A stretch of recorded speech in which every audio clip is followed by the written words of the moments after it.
are extremely fortunate to have Congressman and current United States Senate candidate Pete Hoekstra with us this evening.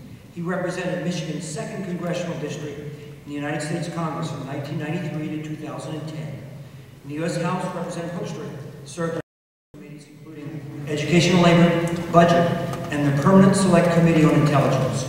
He was instrumental in reforming the intelligence community in response to the terrorist attacks of 2001 and the report of the 9/11 Commission.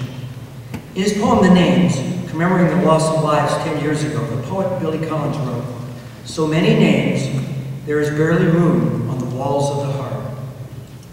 As we continue to try to figure out the right way to respond to the tragedy, both emotionally and politically, it is a pleasure to welcome Pete Hoekstra as we advance our dialogue about that day and its lingering consequences.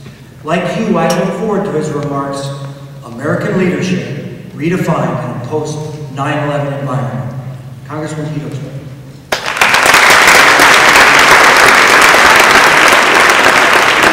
For me to be with you tonight and to have the opportunity to talk about political leadership, to have the opportunity to talk about American leadership in a post-9/11 environment.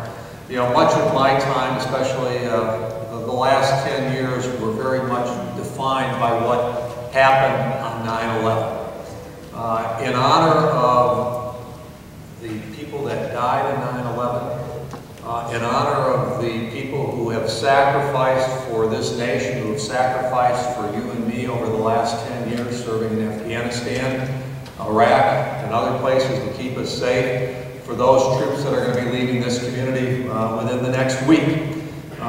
My commitment, hopefully tonight, will be that I will stay away from political cliches and I will stay away from the 30-second sound bites. In remembrance and respect for the events that have happened and how serious the topic is.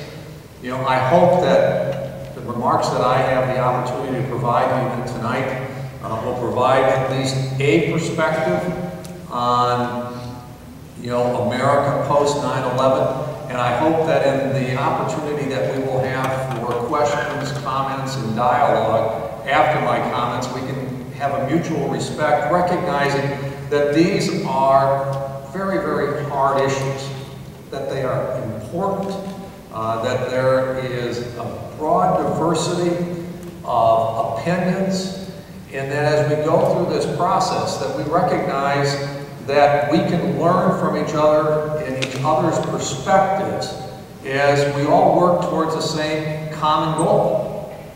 We want a better, stronger, more effective an America that we can be proud of. And we want an America that can continue to be a shining beacon on a hill to the rest of the world. You know, it's amazing to me as, you know, after 9/11, my career in Washington changed. I've had the opportunity early in my career to focus on budget issues, to focus on education and labor issues, issues that I had a passion for. In January of 2001, I had competed for a new job in Washington. I lost, and as I describe it, for all of the wrong reasons, in January of 2001, I found myself on the Intelligence Committee, kind of out of an interest, but not necessarily a passion, but an interest in becoming more involved and learning more about America's role in the world, foreign policy and national security.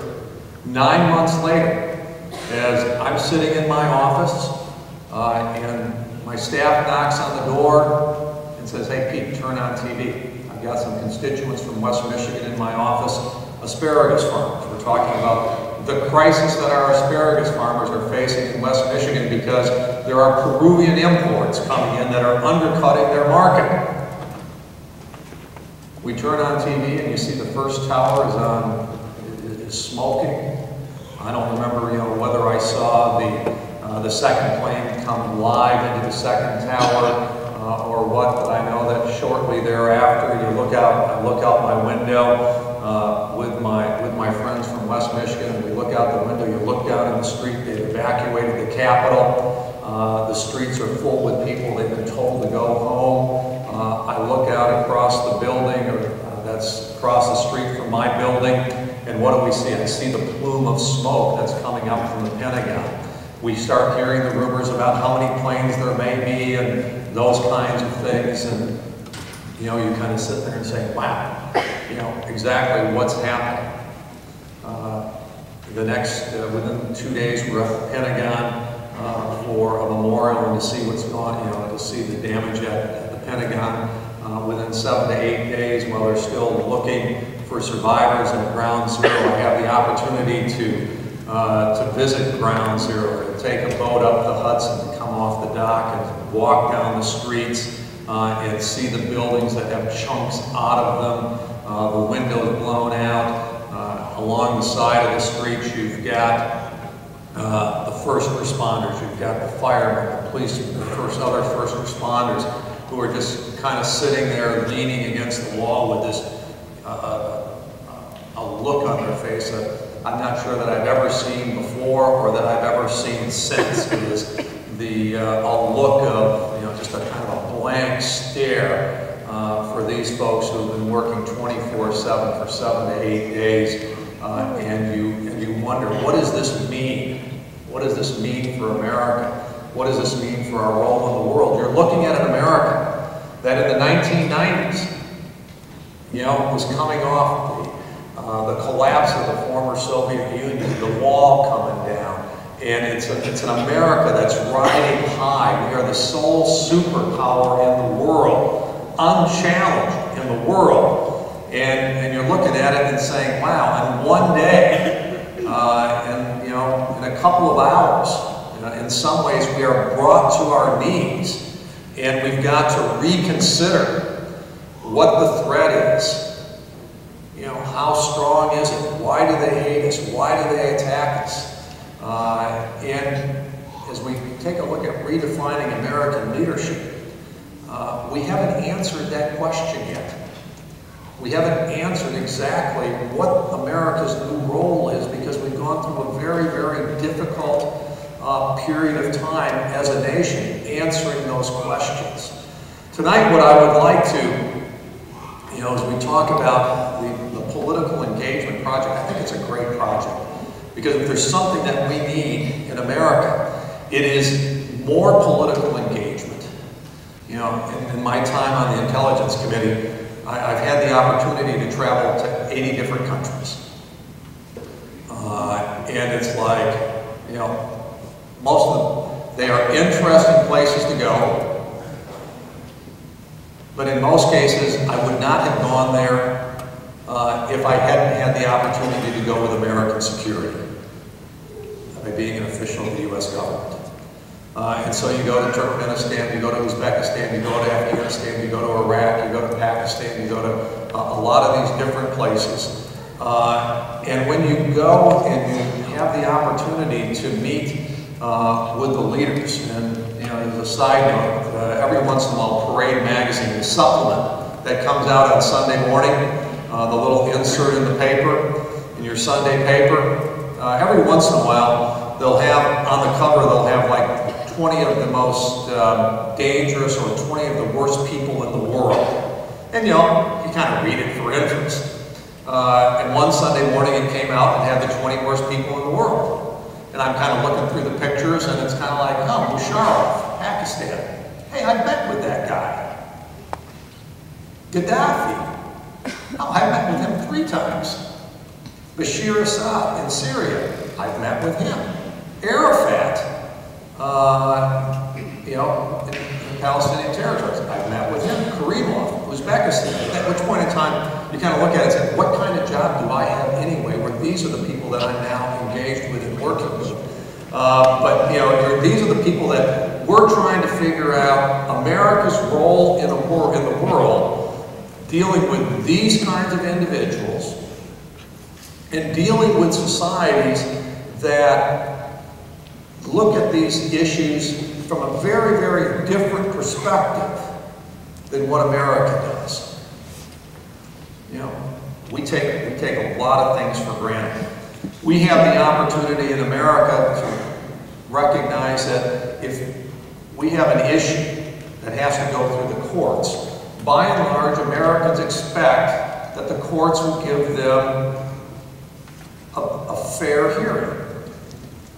You go to Ukraine and you meet with the American Chamber of Commerce, and they talk about the legal system in the Ukraine. And they say, Pete, it's very simple.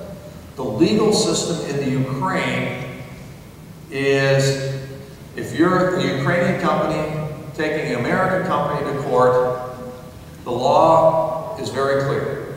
The Ukrainian company wins. You lose.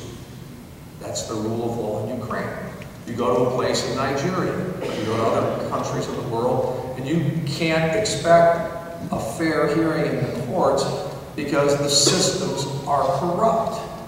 And so that's a prism that you have to factor in how you're going to deal and how you're going to develop a role for the United States dealing with these types of countries. The elements of leadership, as we take a look forward, the elements of leadership are fairly clearly outlined. You know, the Cold War, as I talked about it before. In the Cold War, we had a relatively strong vision as to what we wanted to do. At Herman Miller, we said the career, you know, what we used to talk about leadership is what a leader establishes a vision. They bring qualified people on board. They get these people to understand and buy the vision, and then they make sure these people have the tools, and then they get out of the way, and amazing things will happen. In America, much of that is very true. If we develop a strong vision, a coherent vision as to who we are, get our leadership, our people to embrace that vision, to understand it, and then we give them the tools, and then we get out of the way, it may be amazing as to what we will experience in a new era of American leadership. As I said, my belief is that America is still struggling with who we are and what we want to become, who we want to be in the world community in the aftermath of 9/11.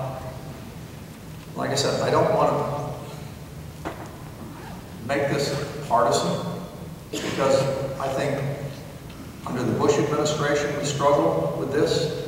Under the Obama administration we struggled with this. And it's because we haven't had a civil, constructive dialogue among us as a nation as to what that should be. We backed into a strategy immediately after 9/11. We got involved in things that, you know, created massive divisions within the country. You know, everybody, I think, was pretty much in agreement that after 9/11, we needed to go into Afghanistan, go after Al-Qaeda, remove the Taliban, and eliminate a safe haven. That had significant support. It didn't define who we were and what we were going to become as a nation. It didn't really define the threat of radical jihadism, man-made disasters, whatever term that you wanted to use. It didn't define the threat. We then found out that, you know, the strategy evolved into a strategy of going into Iraq, which will long be debated as to whether that was or was not the right thing to do. And, you know, that strategy evolved, well, you know, we've got to go there because they've got WMD. It then evolved into, well, you know, you want to liberate the people, and then it evolved into, well, you got to go there because it's destabilizing in the Middle East. And then it evolved into, well, you know, Al-Qaeda's there, and all of those kinds of things. And it wasn't a clear-cut consensus either in Congress or among the American people. It was for a short period of time, but it wasn't a lasting commitment within the American people that it was an absolutely essential thing that we needed to be committed to for the long run. And so the end result is, since we didn't have that long-term commitment and buy-in, the end result has been that, you know, really since 2005, 2006, because we have not defined America's role in the world, we have been bitterly divided as a nation on a whole series of issues.